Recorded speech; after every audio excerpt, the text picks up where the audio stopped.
Good evening बच्चों। देखो बच्चों, आज की अपनी जो क्लास है, इस क्लास में अपने चर्चा करेंगे इतिहास का अपने जो सेकंड चैप्टर है, राजा, किसान और नगर। इस चैप्टर के भैया अपने उन क्वेश्चनों की चर्चा अपने आज की इस क्लास में करेंगे जो बोर्ड एग्जाम में बार बार पूछे जाते हैं। मतलब यहाँ पर मैंने टोटल 15 क्वेश्चन कलेक्ट किए हैं और ये 15 ऐसे क्वेश्चन है जो बोर्ड की परीक्षा में आपके बार बार रिपीट होते हैं, तो इसलिए अपने सबसे पहले इन्हीं क्वेश्चनों की चर्चा करेंगे।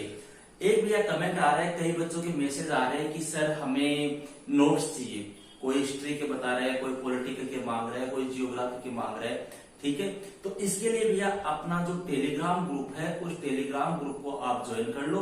वहां पे जिसको भी नोट्स चाहिए वो मुझे मैसेज कर दो, मैं आपको पीडीएफ उपलब्ध करा दूंगा। ओके भैया, तो अब स्टार्ट करते हैं। देखो क्वेश्चन नंबर 1, पहला क्वेश्चन है भैया, प्रयाग प्रशस्ति क्या है। देखो प्रयाग पड़ता है भैया आपने कहां पर, इलाहाबाद में। ठीक है, इलाहाबाद स्तंभ अभिलेख जो है, ठीक है, इलाहाबाद स्तंभ अभिलेख जो है, इसी पर है अपने कौन सी प्रशस्ति, प्रयाग प्रशस्ति। ये समुद्रगुप्त का एक दरबारी था भैया, इसका नाम था हरिसेन, उसके द्वारा इसकी रचना की गई थी। ठीक है, और प्रयाग प्रशस्ति में अपने बात करें तो इसमें जो समुद्रगुप्त की जो विजय है, दिग्विजय है, उनका इसमें क्या किया गया है, उल्लेख किया गया है। क्वेश्चन नंबर 2 है भैया, अशोक के अधिकांश अभिलेख किस भाषा में है। देखो अशोक ने अभिलेखों में कई भाषाओं का प्रयोग किया है, 3-4 भाषाएं, 3-4 लिपियां है। ठीक है, लेकिन अधिकांश अभिलेख जो है वो उसके कौन सी भाषा में है, प्राकृत भाषा में है। क्वेश्चन नंबर 3 है भैया, अशोक के अभिलेखों को सर्वप्रथम किसने पढ़ा था। अशोक के जो अभिलेख है भैया, उनको सबसे पहले किसने पढ़ा था। देखो इनको पढ़ा था भैया 1837-38 में। कई किताबों में 37 भी लिखा आता है, कईयों में 38 भी लिखा आता है। ठीक है, और पढ़ा किसने था, ईस्ट इंडिया कंपनी का एक अधिकारी था जिसका नाम था जेम्स प्रिंसेप, इनके द्वारा पढ़ा गया था। चौथा है भैया, महाजनपदों में सबसे शक्तिशाली महाजनपद कौन था। तो भैया देखो महाजनपद है, उनकी संख्या 16 है, आपको पता है, और उनमें सबसे शक्तिशाली जो महाजनपद था वो मगध महाजनपद था। ठीक है, 5वां क्वेश्चन बड़ा अच्छा क्वेश्चन है, बहुत बार एग्जाम में आता है, धम क्या है। देखो ये मौर्य सम्राट अशोक जो था भैया, इस मौर्य सम्राट अशोक से संबंधित है। मौर्य सम्राट अशोक ने जब युद्ध की नीति तैयार की, जो कलिंग का युद्ध हुआ था 361 ईसा पूर्व में, उस युद्ध के बाद में भैया अशोक जो था, मौर्य सम्राट अशोक जो था, उसने युद्ध घोष के स्थान पे धम घोष की नीति अपनाई। और धम है क्या, तो अपने कह सकते हैं कि अशोक जो था उसने जनता के नैतिक उत्थान के लिए जो सदाचरण के नियम बताए, जो अच्छे आचरण के नियम बताए, जो अच्छे विचारों की एक संहिता प्रस्तुत की, जो नैतिकता के नियम बताए, उन्हीं को अपने क्या कह सकते हैं, धम कहा जाता है। ठीक है, नेक्स्ट क्वेश्चन है, किस वंश के शासक अपने नाम के आगे देवपुत्र की उपाधि लगाते थे। देखो देवपुत्र की उपाधि धारण करते थे भैया कुषाण वंश के शासक, ध्यान रखना। और अगर आ जाए माता का नाम कौन लगाते थे, तो वो लगाते थे सातवाहन वंश के शासक।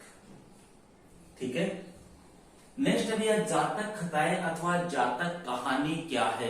देखो जो महात्मा बुद्ध थे भैया, उन महात्मा बुद्ध के जो पूर्व जन्म की कहानियां है, उन्हीं को कहते हैं अपने जातक कथाएं अथवा जातक कहानी। क्लियर है। अब देखो यहाँ पर 8वां क्वेश्चन करने से पहले एक चर्चा और कर लेते हैं। कई बच्चे क्या कर रहे हैं, वीडियो देख रहे हैं, क्वेश्चन को देख लिया बस ठीक है।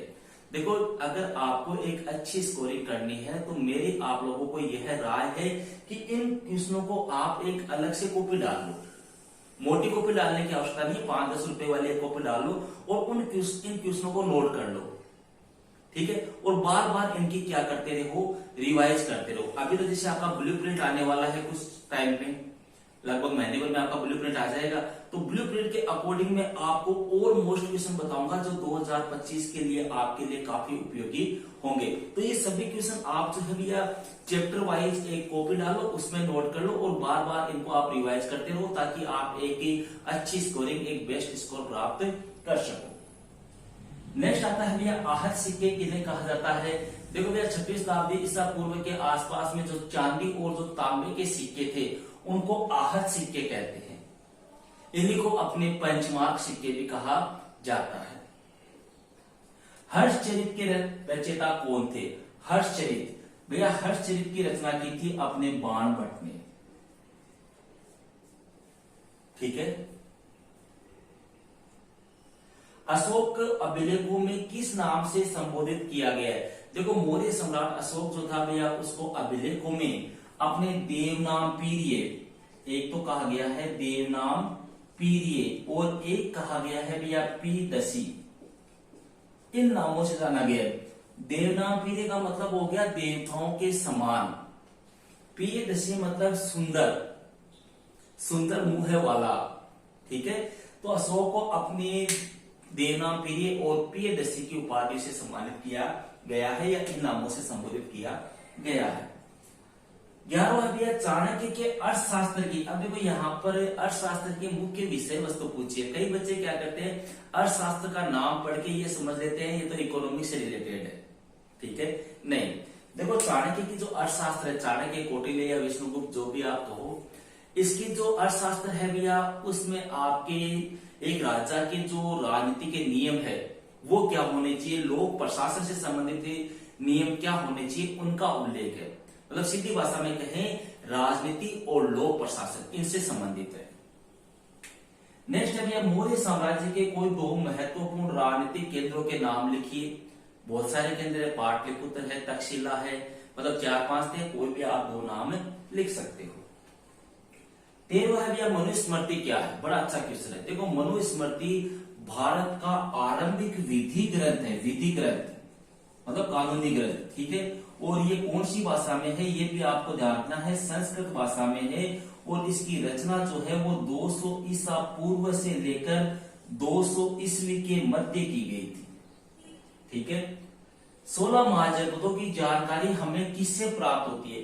देखो 16 महाजनपदों की जानकारी भैया हमें जैन धर्म से भी प्राप्त होती है और बौद्ध धर्म से भी होती है। ठीक है।